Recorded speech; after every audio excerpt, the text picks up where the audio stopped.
If we stop selling cigarettes today, nothing will essentially change. Smokers will just switch to another cigarette brand and continue smoking. According to World Health Organization estimates, there will still be more than 1 billion men and women who smoke on this planet in 2025. Our goal is to provide adult smokers who would otherwise continue to smoke the possibility to make a better choice and switch to scientifically verified smoke-free products.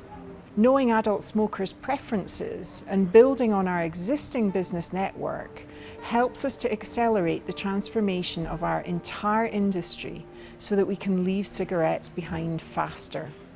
We're convinced that with the right support from governments and public health communities, cigarette sales can end in many countries within our lifetime.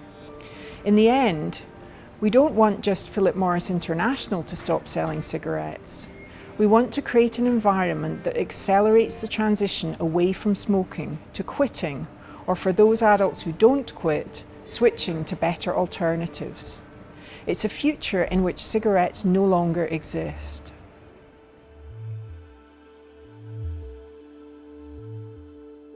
This is a really important question, and let me tell you how we have addressed it as part of the overall assessment of IQOS. We began by performing a targeted analysis to measure compounds that are known to be harmful or potentially harmful constituents, that is HPHCs, found in cigarette smoke.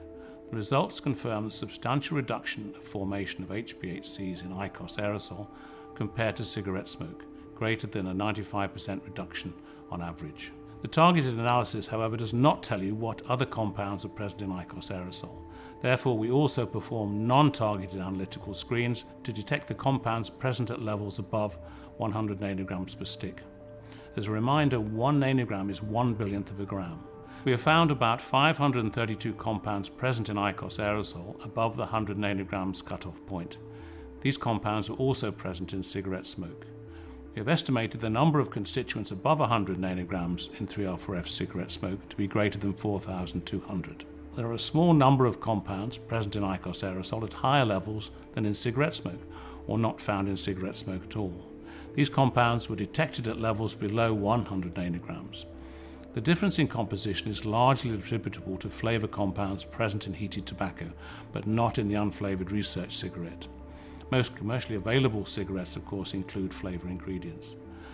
The compounds present at higher levels or unique have been toxicologically assessed to confirm that their presence does not change the overall favourable toxicological profile of the IQOS aerosol when compared to cigarette smoke. So the bottom line is that IQOS aerosol is much less complex, with reduced numbers and levels of compounds compared to cigarette smoke. So the compounds that are unique or higher in IQOS aerosol are present at very low levels, and their potential effects are outweighed by the substantial decrease in the number and levels of HPHCs found in combusted cigarettes.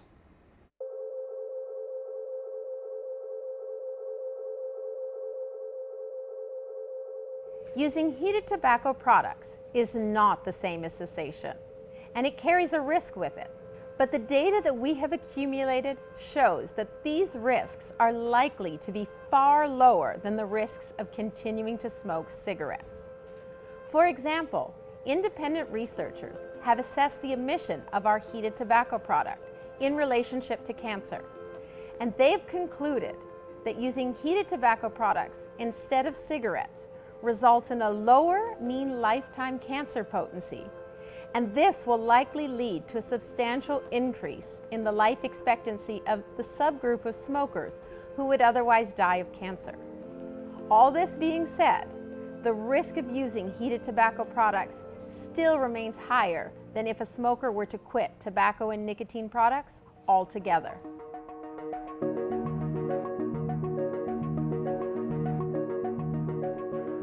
Except the United States, where FDA mandated that we conduct post-market research in the underage population, we don't do studies in youth. However, we know from public surveys as well as early data from the US that the use of heated tobacco products among youth is very low and significantly below the levels typically seen for cigarettes and e-cigarettes. Let me mention a few numbers.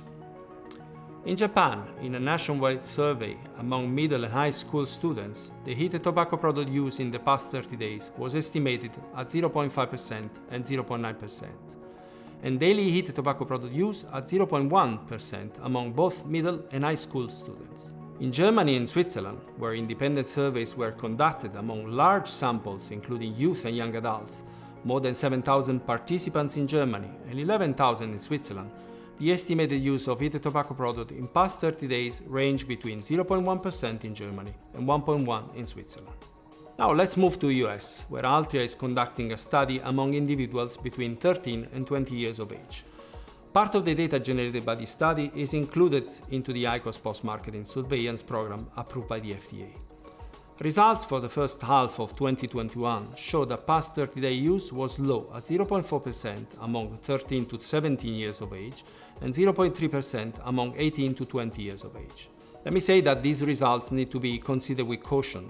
In fact, prior independent research indicated a degree of awareness and use of heated tobacco products among youth well before IQOS was authorized and available for sales in the US, and when other heated tobacco products were also very limited distributed, suggesting a possible misreporting of heated tobacco products. So, in summary, we are clear that youth should not use any tobacco or nicotine products. We support regulation aimed at preventing youth use of tobacco or other nicotine-containing products. Whilst the mentioned studies show that youth uptake of heated tobacco products is low, we are committed to guarding against youth initiation and youth use of nicotine-containing products.